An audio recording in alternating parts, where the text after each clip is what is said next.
ఇప్పుడు ఈ ఎవిస్ హాస్పిటల్ని సంప్రదించండి. స్కానింగ్ కూడా ఫ్రీగా చేస్తున్నారు. Avis hospitals. నమస్తే రమ్మగారు. నమస్తే జయ.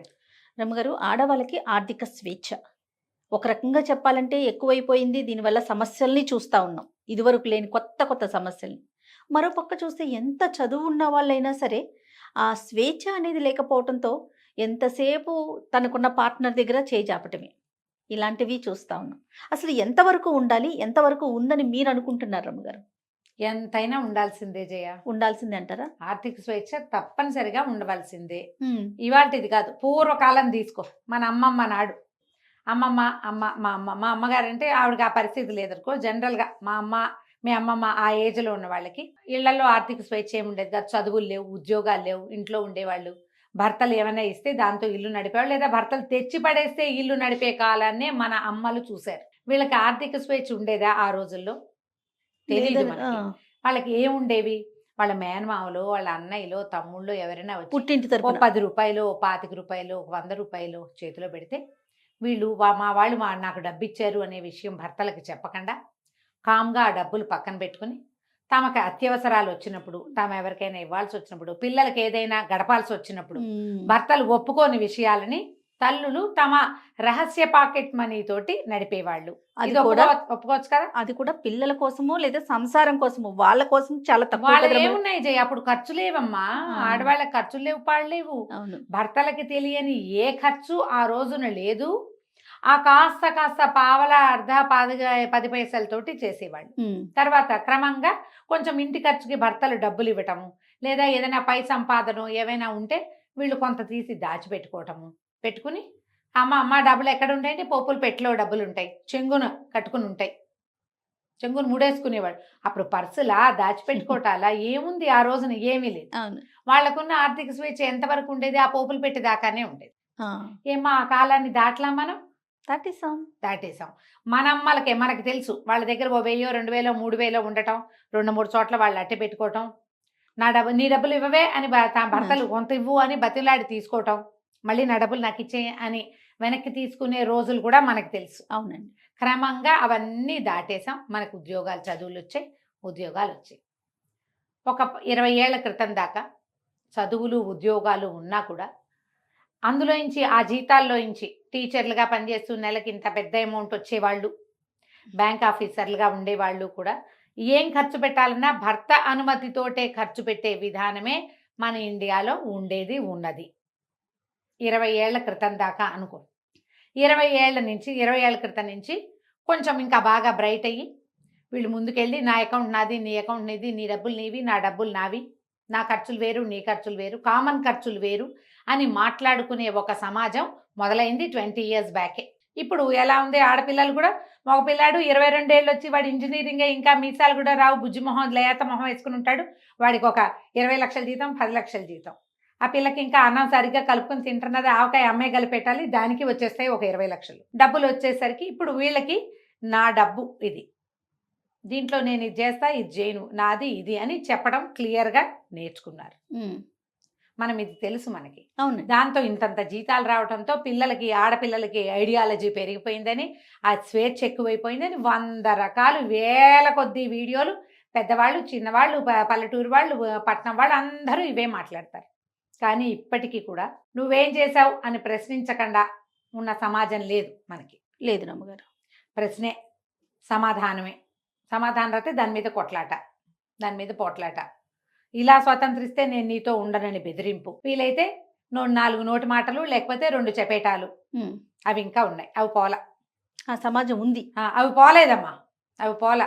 ప్రతి వాళ్ళు కూడా పెద్ద పెద్ద ఉద్యోగాలు, చాలా పెద్ద జీతాలు, అంకెలు చెప్పడానికి భయం, అమ్మో ఇంత అని మనకి భయం వేసేంత డబ్బు వచ్చే వాళ్ళు కూడా ఆన్సరబుల్గానే ఇప్పటికీ ఉంటున్నాం. ఇంకా ఉండాలేమో, ఆ మాత్రం కొంచెం కట్టడి లేకపోతే డబ్బు వృధా అయిపోవచ్చు ఏమో. కానీ రూపాయికి, పావలాకి అడగాల్సిన పరిస్థితి అయితే మరి అన్యాయం కదా. అయిందా? అక్కడి నుంచి నువ్వు ఇంత అమౌంట్ వెళ్ళింది, మీ వాళ్ళకి ఎందుకు పంపించావు, నువ్వు ఎందుకు చేసావు అని ప్రశ్నలు. ఇదంతా ఇచ్చావు, ఇది ఎప్పుడు వస్తుంది అని అడిగేది. ఇవన్నీ ఉంటాయి. దీంతోపాటు ఇంత పెద్ద ఆర్థిక స్వేచ్ఛని అలవాటు పడి ఉంటారు ఆడపిల్లలు. కానీ వీళ్ళకి ప్రెగ్నెన్సీలో డెలివరీలో ఎవ్వరూ సపోర్టు లేని పరిస్థితి వస్తే ఉద్యోగం మానేసి పిల్లల్ని చూసుకోవాల్సి వస్తుంది. కొంతమంది చాయిస్ తీసుకుంటారు, తమంతట తమే పిల్లల్ని పెంచుతాను, ఒక 5 ఏళ్ళో 10 ఏళ్ళో పెంచుకుంటా నేనే, తర్వాత ఏదో వర్క్ చేస్తా, లేకపోతే లేదు. దానికి భర్తలు కూడా ఒప్పుకుంటున్నారు. కొంతమంది ఒప్పుకోరు, కాదు జాబ్ మానేస్తే ఇట్లా ఇన్ని లక్షలు పోతాయి, డబ్బులు కావాలి, పిల్లల భవిష్యత్తు చెప్తారు. చాయిస్లను బట్టి ఒక పెళ్ళైన లేట్గా పిల్లలు పుట్టారు అనుకో, అప్పుడు పిల్లల పెంపకమే మెయిన్ చాయిస్గా ఉండొచ్చు. ఓకే. అప్పుడు వీళ్ళు ఆర్థికమైన స్వేచ్ఛని ఆలోచన మన డబ్బులు ఉన్నాయి కదా, కొంత సంపాదించి పెట్టుకున్నాం కదా, ఇది మనం గడుపుకోవచ్చులే అని అనుకొని ఈ పిల్లల్ని పెంపకానికో దేనికో దిగుతారు. జనరల్గా మనం దీన్ని అందరూ సపోర్ట్ చేస్తారు కదమ్మా. అంతేగా. పిల్లల్ని చాయిస్గా తీసుకోవటం, పిల్లల పెంపకాన్ని నువ్వెందుకు తీసుకోవాలి, మీ ఆయన ఎందుకు ఉద్యోగం అనేది పిల్లని చూడ్డు అనేవాళ్ళు కూడా ఉన్నారు, లేరంటల్లా. చాలా తక్కువ, చాలా తక్కువ. కానీ అలాంటి ఊహలు వస్తున్నాయి. నేనే ఎందుకు చూడాలి, ఈ పిల్లాడు నా ఒక్క పిల్లాడేనా, కనే కష్టం నేను పడ్డాను, పెంచే కష్టం అతను ఎందుకు పడకూడదు అని అనుకునేవాళ్ళు అక్కయ్యలు వచ్చాయమ్మా, అవి కూడా ఉన్నాయి. ఓకే. ఐడియాలజీ. ఇప్పుడు ఇది తప్పని నేను అంటలేదు, అది విమర్శే కాదు, జస్ట్ మనం మాట్లాడుతున్నాం అంతే. ఈ ఉద్యోగం మానేసిన తర్వాత వీళ్ళకి పూర్వపు ఆర్థిక స్వేచ్ఛ ఉంటుందా అనేది మనకి ఇక్కడ శేష ప్రశ్న. ఇప్పుడు ఎంత స్వేచ్ఛ లేకపోయినా నువ్వు అది ఎందుకు చేసావు, ఈ డబ్బులు ఏం చేసావు, ఎవరికి ఇచ్చావు ప్రశ్నలు ఎదుర్కొంటున్నప్పటికీ వీళ్ళకి సొంత అమౌంట్ కొంత ఉండి కావాల్సింది కొనుక్కుని ఎక్కడికైనా వెళ్ళినప్పుడు ఖర్చు పెట్టుకుని ఎవరికైనా ఇవ్వదలుచుకుంటే ఓ డొనేషన్ కానీ ఒక హెల్ప్ కానీ చేయగలుగుతూనే ఉంటారు ఎంతో కొంత. దాన్ని కూడా కట్ చేసే దౌర్భాగ్యపు మగ సమాజం ఉంది. అవును. 1,00,000 రూపాయలు జీతం తెచ్చే అమ్మాయికి కేవలం 10,000 నీ ఖర్చులకి, మిగిలిన 90 ఫ్యామిలీకే నువ్వు పెట్టాల్సిందేనని బలవంతం చేసేవాళ్ళు ఉన్నారు. అక్కడి నుంచి నేను మొత్తం నాదంతా సేవింగ్స్ నీ మొత్తం డబ్బులు ఫ్యామిలీకే పెట్టని తను డబ్బు ఏం చేస్తున్నాడో పెళ్ళానికి చెప్పడు, భార్యకి చెప్పరు. వాళ్ళు అడగకూడదు. అది దౌర్భాగ్యపు సమాజమే, అది కూడా ఉంది మనకి. ఇంకా ఉన్నాయి ఇందులో ఎన్ని వింటానో ఇలాంటివి. అక్కడి నుంచి ఈ డబ్బుల్ని అమ్మాయి అబ్బాయి ఇప్పుడు మీ ఇద్దరికి చెరుకో 1,00,000 లేదా మగవాడికో 2 లక్షలు అమ్మాయికో 1,00,000 వస్తాయి అనుకో, మీ ఇద్దరు కలిసి మాట్లాడుకుని ఒక చోట డబ్బులు పెట్టడం అనేది ఎంత మంచి పద్ధతి. అతను ఏం చేస్తున్నాడో ఈ అమ్మాయికి చెప్పడు, అతను చేస్తున్న ఐడియా ఈ అమ్మాయికి నచ్చకపోవచ్చు, కానీ అమ్మాయి ఐడియాలజీ తీసుకోరు, డబ్బులు మాత్రం తీసుకుంటారు. ఇది ఎట్లా న్యాయం? నువ్వు ఈ అమ్మాయి దగ్గర ఉన్న మొత్తం గోల్డ్లోడగొట్టి తీసుకుని నువ్వు ఎక్కడ పెడతావు? నువ్వు పెట్టేది ఈ అమ్మాయికి చెప్పవు, ఆ అమ్మాయికి నచ్చదు. ఎలా ఆమె శ్రమని నువ్వు దోచుకుంటావో చెప్పు. సమాధానం శ్రమ దోచుకోవటమే కదా. దాన్ని ఏమనాలమ్మా? ఖచ్చితంగా దాన్ని అలాగే అనాలి. ఈ శ్రమ దోపిడీకి సమాధానం ఏమిటి? ఈ సమాధానం వాడు ఒక్కడే కాదు, అబ్బాయి ఒక్కడే, భర్త ఒక్కడే కాదు, అతని పేరెంట్స్ కూడా సమాధానం చెప్పాలి. మీ అమ్మాయి అయితే ఇలా చేస్తారా? ఈ కష్టపడే పిల్ల ఈ ఇంట్లో పనిచేసి, మొగుడి కింద పనిచేసి, చిన్నపిల్లల్ని చూసుకుని, ఉద్యోగం చేసి, తను సంపాదిస్తున్న తన రక్త మాంసాలని పెట్టి చెమట చిందించి, అంతేగా మరి ఎంత శ్రమ కోర్చి పీరియడ్స్ అని, పిల్లలకి అనారోగ్యాలని, తన ఒంట్లో బాగుండదు, ఈ లోపల ఏవో ప్రెషర్లు, వర్క్ ప్రెషరు, ఇదంతా ఎదుర్కొని అది ఒక పెద్ద డబ్బా ఇది పట్టుకొచ్చి పెడితే ఒక మూట, ఆ మూటను నువ్వేం చేస్తున్నావో చెప్పను, నువ్వు నన్ను అడిగావంటే నేను నీకు డివోర్స్ ఇస్తాను, నీకు సమాధానం చెప్పాల్సిన అవసరం లేదు. ఆడాళ్ళకి చెప్పేది ఏమిటి? ఇది ఒక డైలాగు. ఆడాళ్ళకి చెప్పేది కాకపోతే నువ్వు ఆడాళ్ళ సంపాదన ఎలా తీసుకుంటావు? సిగ్గులేదు నీకు? అదంతా సంపదలోకి మారుస్తావు. రేపు ఏదో చేస్తావు, నువ్వు పాడు చేస్తావని కాదు, కానీ నువ్వు ఏం చేస్తున్నావో పార్ట్నర్కి చెప్పి తీరాలి. ఖచ్చితంగా. మీరు జాబ్ చేయిస్తున్నారు అమ్మాయిని, అమ్మాయి వర్క్ నేను ఎలవ్ చేస్తున్నాను, అదొకటి. ఏమిటి నువ్వు ఎలవ్ చేసేది? అదే ఫీలింగ్ గా చూస్తారు కదా, నువ్వెవరివి ఎలవ్ చేయటానికి? అమ్మాయి చదువుకుంది, ఉద్యోగం చేయొచ్చా చేయకూడదా, చేయగలనా లేదా అనేది ఆ అమ్మాయి శక్తియుక్తులు, ఆ అమ్మాయి మనస్తత్వం మీద ఆధారపడి ఉంటుంది. మళ్ళీ ఇంకొక ఫీలింగ్ చూస్తాను రమ్మగారు, తన కష్టం ఎప్పుడు ఇంట్లో చూపించకూడదు, ఇప్పుడు నార్మల్ గా కనిపించాలి ఆ మనిషి. తను కూడా బయటికి వెళ్తుంది, తను కూడా ఉద్యోగం చేస్తుంది, తనకు కూడా ఆఫీస్ టెన్షన్స్ అనేవి ఉంటాయి, అవి పట్టించుకునే రాగానే అమ్మాయి నవ్వుతూ అంటూ అడ్వర్టైజ్మెంట్ లో లాగా ఇంటికి వచ్చి వంట చేస్తున్న ఒక అడ్వర్టైజ్మెంట్ చూస్తాను నేను, నాకు ఎంత మంటగా ఉంటుంది. ఇలాంటి వాళ్ళు కూడా చూస్తామండి. ఆవిడ ఆఫీస్ లో బాస్ ఒక అడ్వర్టైజ్మెంట్ చూస్తా జయ నేను, అమ్మాయి అంటే ఇష్టం నాకు, యాక్ట్రెస్ పిల్ల అంటే. ఓకే. ఆఫీస్ లో అమ్మాయి బాస్ ఈ పనంతా చేసి వెళ్ళండి అని సబార్డినేట్కి చెప్తుంది, తను ఇంటికి వెళ్ళిపోతుంది. ఇంటికి వెళ్ళిపోయి చక్కగా అంతా వంట చేసి జుట్టు ముడేసుకుని చూడడానికి చిలకలా ఎంత ముద్దుగా ఉంటుందో అది. చక్కగా వంట చేసేస్తుంది, అన్ని రెడీగా పెడుతుంది. హస్బెండ్ రాగానే టట్టడా ఆయన మొత్తం వంట అంతా చూపిస్తుంది అనమాట. ఏమిటి మీరు ఏం చూపిస్తున్నారు అడ్వర్టైజ్మెంట్లో? నువ్వు ఆఫీస్లో అడవా చాకిరి బాస్గా నీ దగ్గరికి 100 మందిని హ్యాండిల్ హ్యాండిల్ చేయాలి. నువ్వు ఇంటికి వచ్చి చక్కగా ఈ వంట అంతా చేసి భర్తకి పెట్టమనే? పెట్టాల్సిందేనా? పెట్టు, బాగుంది. పెట్టు. నీ ఓపిక అది ఒక రోజు ఉంటది, ఒక రోజు ఉంటది కదా ఉంటదిగా. రమ్మగారు. అప్పుడు అప్పుడు ఎప్పుడు ఏటెళ్ళ కాలం 24 గంటలు 24/7 మరి ఇలాగే చేయగలరా అమ్మా ఎవరైనా? నాకు అడ్వర్టైజ్మెంట్ చూస్తే ఆ పిల్లంటే ఎంత ఇష్టమో, ఆ కాన్సెప్ట్ అంటే అంత కోపం వస్తుందా? నేను ఈ ఎలా సందర్భంగా చేయగలుగుతారు? అవును, ఇంకొక విషయం చెప్తాను రమ్మగారు. ఇదివరకు లాగా పొలాల్లో పడిపోయో మట్టి రాసుకోను లేకపోతే చెమట్లు కక్కే జాబు అబ్బాయిలకి ఉండట్లా, అమ్మాయిలకి ఉండట్లా. అమ్మాయిలకైతే అస్సలు ఉండట్లా నేను అవును. చూసినంత వరకు. ఉమ్, ఏ ఏసీ కిందో ఫ్యాన్ కిందో కూర్చొని టకటకలాడించుకోవటము, అదే. మాకులాగా మాట్లాడటం, ఇలా ఏసీ కింద వర్క్ చేసే జాబ్స్ ఉన్నాయి. అది ఫిజికల్ స్ట్రెయిన్ ఎక్కడ కనిపిస్తుంది రమ్మగారు? ఆ స్ట్రెస్ ఎక్కడైనా కనిపిస్తుందా? స్ట్రెస్ అంతా ఎక్కడ మెంటల్ లోపల గానే ఉంది, ఉంటుంది కదా. లోపల ఉంది కదా. వీళ్ళు ఏముందా ఏసీలో కూర్చుంటున్నారు, వీళ్ళకి జీతాలు వచ్చేస్తున్నాయి. ఏసీలో కష్టం కూర్చోటమేగా. అంతా నాదే, నేనే కష్టపడుతున్నా ఈ ప్రపంచంలో. నువ్వేనా మట్టిత్తేవా ఏమైనా కాదు. ఏం కాదు. అయినా ఇప్పుడు ఈ చూడు, ఫీలింగ్ కూడా చూస్తాం రమ్మ గారు. ఉంటుంది. మాకు టెన్షన్లు ఉంటాయి. ఆ. నీది టెన్షన్ లేని జాబు, అసలు. మాకు టెన్షన్ ఉంది అసలు నీది ఒక ఉద్యోగమా అంటారు. ఏంటో ఉద్యోగం కాదు, కానీ నేను ఒక మాట చెప్తా జయ, వాళ్ళది ఉద్యోగాలు కావు, చిన్న ఉద్యోగం, ఏదో చిన్న పని. కానీ ఇంట్లో పని, ఇంట్లో ఆడవాళ్ళు ఉంటే ఎన్ని పనులు చేయాలో, ఆ బట్టలు పాతలు, ఇల్లు వాకిలి, పిల్లలు జల్లలు, చుట్టాలు, మరి వంట, కొంపగోడు, ఇవన్నీ చేసుకుని అక్కడికి వెళ్ళి అక్కడ నవ్వు మొహం పెట్టుకుని అక్కడ ఉండి అవును. మళ్ళీ ఇంటికి వచ్చి మళ్ళా మొదలే కదా, మళ్ళీ నవ్వు మొహమే పెట్టాలి. మళ్ళీ నవ్వు మొహం పెట్టాలి, మళ్ళా పని. పోనీ దీంట్లో ఆ. చేద్దాం, అవన్నీ చేసేద్దాం. చేస్తున్నారమ్మా బంగారు తల్లులు. ఏ మట్టితో చేశాడో గాని భగవంతుడు ఈ రోజుల్లో ఆడపిల్లల్ని అవును రమ్మ గారు, అన్నీ ఇంట్లో బయట చేస్తున్నారు. కూడా చేసుకుంటున్నారు. చేస్తున్నారు. కానీ ఆర్థికంగా ఫ్రీడమ్ ఉంటుందా? ఇది మన క్వశ్చన్. అదే అవును. జాబ్ మానేసి ఇళ్లల్లో ఉన్న వాళ్ళకి ఆర్థిక స్వేచ్ఛ ఉండనిస్తున్నారా? ఉండనివ్వట్లేదు జయ, ఉండనివ్వటల్లా. మనము మామూలుగా పని వాళ్ళ దగ్గర కూడా చూస్తాం, సెపరేట్గా అకౌంట్లు మెయింటైన్ చేసుకుంటారు. సొంత ఖర్చులకి 100, 200, 300, 500 పాత రోజుల్లో పెట్టుకున్నట్టే డబ్బులు పక్కన పెట్టుకుంటారు. గూగుల్ పేలో ఉంచుకుంటారు. అమ్మ అందులో పెట్టద్దు, మా ఆయన చూసేస్తాడు, నా చేతికి ఇవ్వు అని Yes. తీసుకుంటారు. అవును రమ్మ గారు. తీసుకుంటారు. మరి వాళ్ళ సొంత ఖర్చులు ఉంటాయి, అన్నిటికీ మొగుళ్ళకి సమాధానం చెప్పాల్సి వస్తుంది. పనేమో వీళ్ళు చేస్తారు, డబ్బులేమో వాళ్ళు మేనేజ్ చేస్తామంటారు. ఈ విధానం మారితేనే మీకు స్వేచ్ఛ వచ్చినట్టమ్మా. ఇది మారాలి. ఇప్పుడు మా ఫ్యామిలీ కోసం ఒక పెద్ద అమౌంట్ లేదా ఒక అకౌంట్ అనేది ఉంచుకుని అందులో అది కదిపేటప్పుడు మీరిద్దరూ మాట్లాడుకునే చేయండి. కానీ మీ సొంత ఖర్చులకని మరి ఎలా అంటే కనీసం ఒక 30% అయినా సొంత ఖర్చులకి ఉంచుకోండి. కనీసం 30% మీ శ్రమకి గుర్తింపు. అకౌంట్స్ సీజ్ చేసేయటం, కలిపేసేయటం. ఎప్పుడు జాయింట్ అకౌంట్లే ఉంటాయి జయ భార్యాభర్తలకి. ఆడవాళ్ళకి సొంత అకౌంట్లు ఉండనివ్వరు. ఉండనిచ్చిన మొత్తం పాస్వర్డ్ తో సహా వాళ్ళ చేతిలోనే ఉంటాయి కదా. వాళ్ళకే తెలుసు. నువ్వు చూడు, చాలా మందికి భర్తల పాస్వర్డ్లు తెలియవు, భార్యల పాస్వర్డ్లు అందరికీ తెలుస్తాయి. ఇంట్లో పిల్లలు కూడా తెలుస్తాయి జయ. అవును రమ్మ గారు. ఫోన్లకు అంతే, ఏటీఎం కార్డులకు అంతే, ఏటీఎం కార్డు అంతే, డెబిట్ కార్డు అంతే, క్రెడిట్ కార్డు అంతే. అన్ని పిల్లలకి భర్తకి తెలుసు, భర్త గారివి తెలియదు. ఒక్కటి కూడా తెలిసి ఉండదు. మనం ఏం చేసినా, మీరు ఏం చేసినా భర్తలకు వెంటనే అది వచ్చేస్తుంది. అక్కడ 1000 గీసింది, ఇక్కడ 2000 గీసింది, అక్కడ 10,000 ఏదో. కానీ భర్తలు చేసినవి మీకు వస్తాయా? రావు. ఇప్పుడు సమానత్వం ఎక్కడుందమ్మా? నేను సమానత్వానికి చెప్పట్లేదు, కనీసం 70-30 ఉంచుకోండి అని చెప్తున్నా. ఆ మాత్రమైనా తీసుకోండి. అది లేనిదే కుదరదు. డబ్బే జీవితమా, డబ్బు ఇంపార్టెంటా? కాదు. మానవ సంబంధాలు ఇంపార్టెంట్. అవును. మరి మగవాళ్ళకి అవి కాదా?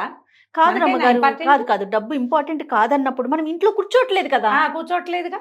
అంతే కదా, మనం కూడా పరుగులు పెడుతున్నాం కదా. జయ, పెద్దవాళ్ళు ఉంటారు. ఇప్పుడు మన అమ్మలు కొంతమంది, ఇప్పుడు నా ఏజ్ కంటే కొంచెం పెద్దవాళ్ళు అనుకో. నా ఏజ్ అంటే ఇంకా సంపాదించే వయసే కదా. అవును. 60+ అయ్యాక ఇప్పుడు మన అమ్మ ఉంది, ఎక్కడో ఉంటుంది, ఆవిడ ఏదో ఊళ్ళో ఉంటుంది, మనం ఒక ఊళ్ళో ఉంటాం. అమ్మకి అంత డబ్బులు వస్తాయి రావు. ఆవిడ కూరలు తెచ్చుకోవాలి, సరుకులు తెచ్చుకోవాలి, చేయాలంటే మనం ఏం చేస్తాం? ఓ గూగుల్ పేనో, ఓ ఫోన్ పేనో, ఇంకోటి ఏమిటో పెట్టి రెగ్యులర్గా అందులో డబ్బులు ఉండేలాగా చూస్తాం. అమ్మ తన దారిని తను ఖర్చు పెట్టుకోవడానికి. ఖర్చు అంటే ఏమిటో వాడేసుకోవడం కాదు, రెగ్యులర్ దైనందిన అవసరాలైనా ఉంటాయి కదా, అది మన ఇంటికే తీసుకొస్తారు. ఒక అకౌంట్ వాళ్ళ గూగుల్ పేకి అటాచ్డ్గా చేసి వదిలిపెట్టాలి. పెళ్ళాలకి అలా చేయకుండా చేసే వాళ్ళు ఉన్నారు తెలుసా ఇప్పటికీ. ఈ రోజుల్లో యంగ్స్టర్స్ 30+ వాళ్ళే మీరు బాగా ప్రాక్టికల్ గా కేసెస్ ఒక్క చూస్తున్నట్టున్నారు. రూపాయికి కూడా సమాధానం చెప్పాల్సిన స్థితిలో ఉంటున్నారు ఆడపిల్లలు. కేసులు చూస్తున్నారు కదా రమ్మగారు. ఉద్యోగం మానేశారంటే వెంటనే వాళ్ళ అకౌంట్ చచ్చారే. భర్తల పరం అయిపోతాయి. అందులో డబ్బు ఉంటుంది బోల్డు, కాస్త కుస్తాగా జయ కళ్ళు తిరిగేంత అంకెలు ఉంటాయి. అయినా సరే ఎంత ఘోరం కదా రమ్మగారు. చాలా ఘోరం అమ్మా. దీన్ని సహించద్దు. అప్పుడు గొడవలు అయిపోతాయండి, డివోర్స్కి వెళ్తా. ఏమిటి డివోర్స్? నీ ఒక్కదాని బాధేనా? అవతల వాడి బాధ కాదా? ఇక దానికి ఫైనల్ డెసిషన్ అదేనా? ఏం నువ్వు సంపాదించిన డబ్బులు నువ్వు కొంత వాడుకోవడానికి కూడా డివోర్సేనా? ఎట్లా అది ఎలా సాధ్యం ఇప్పుడు చెప్పండి. మగవాళ్ళు ఎందుకు ఈ రకమైన దౌష్ట్యానికి దిగుతారు? నాకు సమాధానం అక్కడ కావాలి. ఆడాళ్ళు కాదు, మగవాళ్లే. మీకు వద్దా భార్యలు? తనకే 36 భర్త వస్తాయా? ఇది కాకపోతే ఇంకోటి వస్తుందా మీకు? రాదు. పైగా ఇండియాలో ఏమిటి 1000 మంది అబ్బాయిలకి 845 మంది ఆడపిల్లలు ఉన్నారమ్మా. ఇది బాగుంది నిజంగా. నిజం రమ్మగారు. మీకు పెళ్లి అమ్మాయికి భర్త, కుటుంబము, ఫ్యామిలీ, సంతోషము ఆడవాళ్ళకి ఎంత అవసరమో, మీతో పాటు ఉన్న ఒక స్త్రీ ఆమె యొక్క సంతోషము, ఒక వీడు నాతో ఉన్నాడు, నేను ఇతనితో ఉన్నాను, నా జీవితం బాగుంది అని ఆమెకి అనిపించటమే మీ బతుకు. అది లేనిదే వేస్ట్ మీరు. అంతే. ఆమెకు ఆర్థిక స్వేచ్ఛ లేదు, ఎవరికైనా కలవడానికి లేదు, ఎవరితో నా ఫోన్లో మాట్లాడడానికి లేదు. కాసేపు మాట్లాడితే అంతసేపు ఎందుకు ఇక నువ్వు ఏంటి ఊపిరి కూడా దీనివరా మీరు? అన్నిటికీ మీకు సమాధానం చెప్పాలా? అదేమన్నా బానిస? బానిస కాదుగా. ఇప్పుడు ఆడవాళ్ళకి ఎంత భయమో, జీవితం పట్ల ఎంత భయం ఉండాలో, ఎంత ఒళ్ళు దగ్గర పెట్టుకుని ఉండాలో మీరు ఉండద్దా? ఉండాలిగా, నువ్వు కూడా ఉండాలిగా. ఇప్పుడు దీన్ని నేను తల్లుల్నే అడుగుతున్నాను. మీ కొడుకులకి వద్దా? ఇది మీ కొడుక్కి కావాలా వద్దా భార్య? అతనికి సంసార జీవితం ఇంటికి వచ్చేసరికల్లా ఎవరో ఒకళ్ళు వేడో వెచ్చో చూసి కాఫీయో టీయో మొహాన్ పోసి కాస్త ఉన్నావా అన్నావా అని అతన్ని కనుక్కునేందుకు ఒక ఇంట్లో ఒక ఆడపిల్ల ఉండి ఆమె సంతోషంగా ఉండటం అవసరమా కాదా? ఆ అమ్మాయి యొక్క సంతోషమే మీ కుటుంబానికి వృద్ధి, అవునా కాదా? అంతేగా. ఇలా దయచేసి ఆలోచించండి అమ్మా. మీ పిల్లల్లో పెద్దవాళ్ళు ఇలాంటి దౌష్ట్యాన్ని చూస్తే దాన్ని కట్ చెయ్యండి, లేదా జన్మ జన్మల అనుభవిస్తారు మీరు ఇదే ఆడపొట్టకు పుట్టుకుంటూ. మనము ఇది అనుభవించి వచ్చిన వాళ్ళమే జయ. అంతే ఈ కదా. స్వేచ్ఛ లేనితనాన్ని ముందు తరాల వాళ్ళంతా చూశారు. ఇప్పుడు అట్లా లేదు. పిల్లలు చక్కగా చిలకల్లా చదువుకుంటున్నారు, ఉద్యోగాలు చేసుకుంటున్నారు, కళకళ్ళాడుతూ 4 రకాల పనులు చేసుకుంటున్నారు. దానికి కొంత ఫ్రీడమ్ ఎక్కడో చోట ఈ ఫ్రీడమ్ అడ్డుకట్ట గ్యారంటీగా ఉండాలి. అది లేకుండా వదిలేయమని నేను చెప్పట్లేదు. నాకు కూడా కట్టడే. ఇప్పుడు నేనైనా అదే చేస్తాను కదా. ఎక్కువ పెద్ద పెద్ద అమౌంట్లు ఉండేవి, శాలరీస్ పడే అకౌంట్ల నుంచి డబ్బులు వేరే విస్తారంగా తీసేయకూడదు. వాడేస్తుంటే రేపొద్దున సేవింగ్స్ అవ్వవు. అదే. కానీ ఇవి మాట్లాడుకోవాలి కదా. ఇది మాట్లాడుకుని మీ పక్క వాళ్ళని, స్పౌజ్ని, భార్యని ఈ డబ్బు విషయంలో మీరు కనుక సంతోషంగా కాదు, కనీసం కొంత గాలి పీల్చుకునే రకంగా అయినా ఉండనివ్వకపోతే మీరు ఆది మానవ సమాజంలో ఉన్నట్టే. మీరేమీ జీవితంలో ముందుకెళ్ళినట్టు కాదు. అంతేగా. ఇప్పుడు మీరు రేపొద్దున మీ పిల్లలకి ఏం చెప్తారు? మీ పిల్లలు కూడా ఇలాగే స్వేచ్ఛ లేకుండా చేయటం మీకు కుదురుతుందా? ఒక పిచికని బందికానాలో పెట్టి మధ్యలో దాన్ని చేయి పెట్టి దాన్ని మెడ పిసికిస్తూ ఉంటామా మనం? ఆల్రెడీ ఈ పెళ్లి, పిల్లలు, ఇల్లు, సంసారము బందికానానే. కాకపోతే కొంత స్వేచ్ఛ ఉంటుంది. ఆ కాస్త స్వేచ్ఛనైనా వాళ్ళని అనుభవించనిస్తే జీవితాలు సంతోషంగా ఉంటాయి. అంతే. ఈ ఆర్థిక స్వేచ్ఛ విషయంలో పెళ్లికి ముందే మాట్లాడుకోండి. ఓకే. మనం ప్రీ మ్యారిటల్ కౌన్సిలింగ్ అప్పుడు చెప్తాము, నా డబ్బులు నావి, నా ఇష్టం వచ్చినట్టు చేస్తాను అని అమ్మాయి అనకూడదు.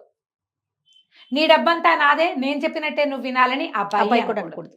ఈ డబ్బులు మనవి, దీని మీద కొంత ఫ్రీడమ్ నువ్వు అవలంబించు, కొంత ఫ్రీడమ్ నేను అవలంబిస్తా. మన ఇద్దరిది కలిపి కొంత అమౌంట్ ఉండాలి. అంతే. వాళ్ళమ్మకి ఇచ్చిన కొంతమంది ఆడపిల్లలేమో భర్తలు ఏమీ చేయకూడదని పట్టుకుంటారు. ఈ శాతం తక్కువ, కానీ ఉంటారు. మగవాళ్ళు ఎక్కువ పట్టుకుంటారు. ఆడవాళ్ళకి అంత ఫ్రీడమ్ ఇవ్వకూడదు అనుకుంటారు. మనీ మేనేజ్మెంటు ఆడవాళ్ళకి అంత తెలియకపోవచ్చు. ఎందుకంటే చిన్నప్పటి నుంచి తండ్రి ఒద్దికలో ఉంటారు, బాగా తెలుసుకోరు. కానీ కొంత వయసు వచ్చాక ఎక్కడ డబ్బులు పెట్టచ్చు, ఎక్కడ పెట్టకూడదు, అలాంటి ఐడియాలజీ వాళ్ళకు ఉంటుంది. మీరు మాట్లాడుకుంటే వాళ్ళ ఐడియాలజీ ఏంటో తెలుస్తుంది. అంతే. కొంతమందికి ఏమో ఇల్లు వాకిళ్ళు కొనేసుకోవాలని ఉంటుంది జయ. ఇల్లు ఇల్లు ఇల్లు ఇల్లు ఇల్లు అంటారు. ఇల్లు స్థలాలు కొనేసుకోవాలి, ఎక్కడైనా సైట్లు కొని పెట్టుకోవాలి. వాళ్ళ ఫాదర్స్ని బట్టి వాళ్ళకి ఐడియాలజీ వస్తుంది. ఒక్కొక్కళ్ళు ఏమో ఎక్కడైనా డబ్బులు మదుపు పెట్టడం, ఈ షేర్స్లో పెట్టడం అని ఇట్లాంటివి చేస్తారు. మీరు అది వీళ్ళు ఇది అయ్యారనుకోండి, అందులోనూ పెట్టండి, ఇందులోనూ పెట్టండి. మాట్లాడుకోండి ముందు. మాట్లాడుకుని ఈ ఆర్థిక స్వేచ్ఛ వ్యవహారాన్ని సార్ట్ అవుట్ చేసుకోండి.